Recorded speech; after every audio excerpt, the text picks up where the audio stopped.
ایک قرآن شریف کا درس سننے والا ایک یہودی عالم نے مجھے ٹیلی فون کیا، کئی سال پہلے کا واقعہ ہے، اور مجھ سے پوچھا کہ اسلام کے سب سے بڑی دلیل کیا ہے کہ یہ حق مذہب ہے۔ میں نے کہا اسلام کی تعلیم بہت جامع معنی ہے، اور تعلیم کی جامعیت میں اس نے پورے عالم کو فتح کیا ہے۔ تو وہ کچھ دیر خاموش رہا اور پھر کہا کہ یہ بات سمجھی جا سکتی ہے۔ میں نے کہا دیکھیں، آپ کہتے ہیں کہ میں نے آپ کا سورہ فاتحہ سنا ہے اور 14 دن ہو گئے، اس زمانے میں صحت تھی، طاقت توانائی تھی، ہم ختم کرنا جانتے نہیں تھے، تو تقریر اردو میں ہے، درس اردو میں ہے، اور کئی عربی عبارتیں یا عربی و فارسی اشعار آ جاتے ہیں، آپ اس خوشی میں اس کو سن رہے ہیں۔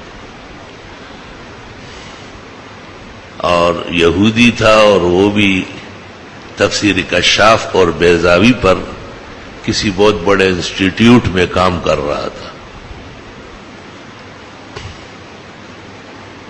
تو اس کے بعد اس نے کہا کہ یہ قرآن اور یہ علم میں بھی اس طرح حاصل کر سکوں گا جیسے آپ کو حاصل ہے۔ میں نے کہا یہ تو مغیبات کا علم ہے، لیکن آپ کے علم کا نتیجہ نہیں ہوگا۔ جیسے ایک بہت بڑا برتن دودھ سے بھرا ہوا ہو لیکن اس کا ڈھکن نہ ہو، تو کہنے لگا وہ ڈھکن کیا ہے؟ میں نے کہا لا الہ الا اللہ محمد الرسول اللہ، صدق کے دل سے اور سچی زبان سے، تو کم علم سے بھی زیادہ کام ہو جائے گا۔ ہمارے تمام مسلمان علماء نہیں ہیں، علماء پر اعتماد کرنے والے ہیں۔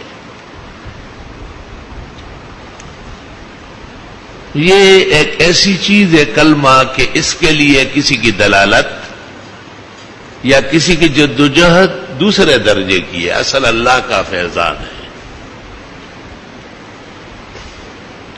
ویسے ہی لوگ مسلمان ہو جاتے ہیں، ایسی معمولی چیزوں سے ہو جاتے ہیں، اور بڑے بڑے انبیاء اور مرسلین نے ان کی مکمل تعلیم و تبلیغ فرمائی، لیکن ایسے لوگ بھی تھے جو محروم ہو گئے اور وہی مردار برے دنیا سے گزر گئے۔ اس لیے علماء کہتے ہیں کہ ہمارے ذمہ جو کام ہے وہ ہے بات پہنچانا، آگے بات دل میں ڈالنا یہ اللہ تعالیٰ کا کام۔ دلوں کا مالک وہ اکیلا ہے، اس نے کسی ولی، نبی، فرشتے، آسمانی زمینی مخلوق کو شریک نہیں کیا ہے۔ ایمان حقیقت میں اللہ تعالیٰ کا ایک خاص سوغات ہے جو اللہ تعالیٰ نے مسلمانوں کو نصیب فرمایا ہے۔ یعنی بڑی حیرت ہوتی ہے کہ بعض لوگ اتنے زبردست آگے ہیں اور بہت مرحلے گزار چکے ہیں،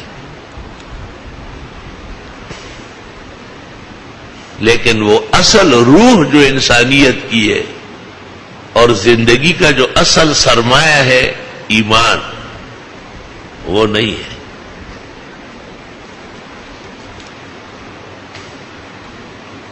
اس نے مجھے کہا کہ آپ نے مغضوبین اور ضالین میں، مغضوبین آپ نے کہا یہ یہود ہے، اور آپ کہتے ہیں یہ منسوس تفسیر ہے کیونکہ مولوی تھا وہ، اور ضالین سے مراد نصارا ہے، اور اس وقت پوری دنیا پر یہود و نصارا کی حکومت ہے۔ پہلے تو آپ درس دیتے تھے تو آپ کے چند طلباء آپ کے سامنے ہوتے تھے، آپ جو چاہتے کہتے، اب تو آپ درس دیتے ہیں اور 75 ملک سن رہے ہیں، کیونکہ آپ باہر آ گئے اور سائنس کا استعمال کرتے ہیں، ٹیکنالوجی اور لائف اور یہ چیزیں سب چل رہی ہیں۔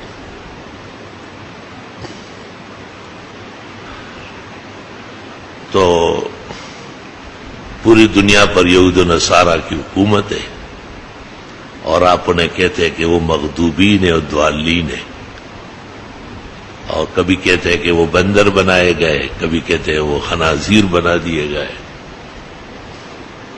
تو آپ ان آیتوں کو چھوڑیں گے یا جنگ کے لیے تیار ہوں گے؟ میں نے کہا میں سب سے پہلے آپ کو سمجھانے کی کوشش کرتا ہوں. آپ نے بات سمجھی بالکل نہیں. میں نے کہا صفر اور ابجد سے ناواقف. میں نے کہا یہ مغضوبین اور ضالین وہ ہیں جو یہود کے ہاں ان سے اللہ ناراض ہوا ہے اور موسیٰ علیہ السلام کے دین و کتاب سے منحرف ہو گئے تھے.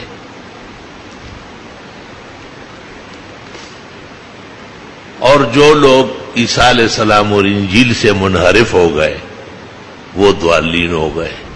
تو یہ القاب ان کے ہم نے نہیں دیے، یہ آپ کے مذہب سے منحرف ہونے کی ان کو خدا نے سزا دی.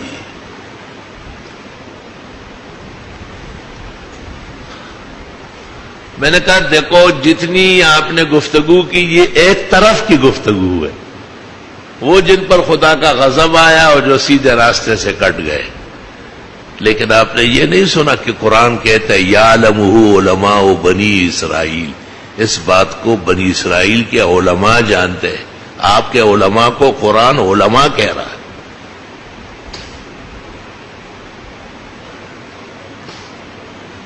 آپ نے یہ نہیں سنا ہے کہ وَمِنْهُمْ مَنْ إِنْ تَأْمَنْهُ بِقِنْطَارٍ يُؤَدِّهِ إِلَيْكَ. ان میں ایسے دیانتدار ہیں کہ اگر سونے کا ڈھیر بطور امانت کے رکھے بالکل واپس کریں گے. اللہ کہہ رہا ہے آپ کے دیانتداروں کو قرآن ذکر کر رہا ہے. قرآن صاف کہتا ہے لیسو سوا، سارے ایک جیسے نہیں ہیں. من اہل الکتاب، اہل کتاب میں بعض ایسے جو ایمان بھی رکھتے، راتوں کو اٹھتے تلاوت کرتے، امر بالمعروف نہی عن المنکر کرتے، ویسارعون فی الخیرات، خیر کے کاموں میں آگے بڑھتے، واولئک من الصالحین، یہ نیک اور بلند کردار لوگ. میں نے یہ قرآن نہیں ہے، کوئی اور کتاب پڑھ رہا ہوں. آپ نے کیسے ایک طرف کا فیصلہ سنا دیا کہ بس قرآن جا یہود کو دیکھے اور نصارہ کو دیکھے ڈز ان کے اوپر حملہ کرے؟ نہیں، اس طرح نہیں ہے. پہلے وہ اپنے مذہب سے بیگانے اور منحرف ہوئے. انہوں نے حضرت موسیٰ علیہ السلام کی کتاب اور شریعت پر سے پش ڈالی. میں نے کہا دیکھو قرآن کہتا ہے وَلَمَّا جَاءَهُمْ رَسُولٌ مِّنْ عِندِ اللَّهِ مُصَدِّقٌ لِّمَا مَعَهُمْ نبذ فریق من الذین اوتوا الکتاب کتاب اللہ وراء ظہورہم کأنہم لا یعلمون. قرآن مجید میں 100 آیتوں میں ابتدا میں بقرہ میں توحید اور 101 آیت یہ ہے. اللہ فرماتے کہ جب پیغمبر آئے اور پورے تصدیق شدہ پیغمبر گزشتہ شرائع کے مصدق و مصدق، تو وہ لوگ جن کو کتابیں دی گئی تھی انہوں نے اپنی کتابوں کو پیچھے دھکیل دیے، بس پش ڈالا، اور ایسے بن گئے کأنہم لا یعلمون، جیسے بالکل بے علم.